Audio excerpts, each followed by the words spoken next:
ഓരോ ഡബിങ്ങിൽ നിന്നും മാറി മാറി വേറെ രീതിക്കാണല്ലോ. ഇപ്പം സൈനോയുടെ സൗണ്ട് തന്നെ ഒരു ബാസ് ഉണ്ട് അല്ലേ? ഇപ്പം സ്റ്റേജ് പ്രൊമോഷൻ ആ സൗണ്ടിൻ്റെ ഹൈ പിച്ച് പാട്ടുകൾ പാടുകളും സ്വന്തം പാട്ടുകളും വ്യത്യാസ സൗണ്ടുകൾ എടുക്കും. ആ സൗണ്ടിൻ്റെ വ്യത്യാസം കണ്ട് തന്നെയാണ് ആദ്യം ഈ ഷോർട്ട് ഫിലിമിൽ വിളിക്കുന്നത്. തമാശ അവിടെ പറയുന്നു, അപ്പോൾ 2 വോയിസ് അവിടെ കേൾപ്പിക്കുന്നു, അങ്ങനെയാണ് വിളിക്കുന്നത്. ഡബ്ബിങ്ങിന് ഓരോ ദിവസം നമ്മൾ പോകും തോറും വ്യത്യാസമാണ്. സൗണ്ടുകൾ നമുക്ക് ചിലപ്പോൾ മോർണിംഗ് പോയി ചെയ്യേണ്ടി വരും, ചിലപ്പോൾ രാത്രി പോയി ചെയ്യേണ്ടി വരും. ഈ ലോക എന്ന സിനിമയ്ക്ക് അങ്ങനെ ഒരു ടൈമിംഗ് ഉണ്ടായിരുന്നു?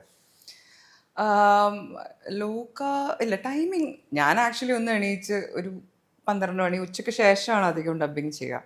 പക്ഷേ ഈ ഓടുംകുതിരേൻ്റെ ടൈമിന് എനിക്ക് തോന്നുന്നു എനിക്ക് വോയിസ് ട്രെയിൻ വന്നിട്ടുണ്ടായിരുന്നു, കോൾഡ് വന്നിട്ടുണ്ടായിരുന്നു.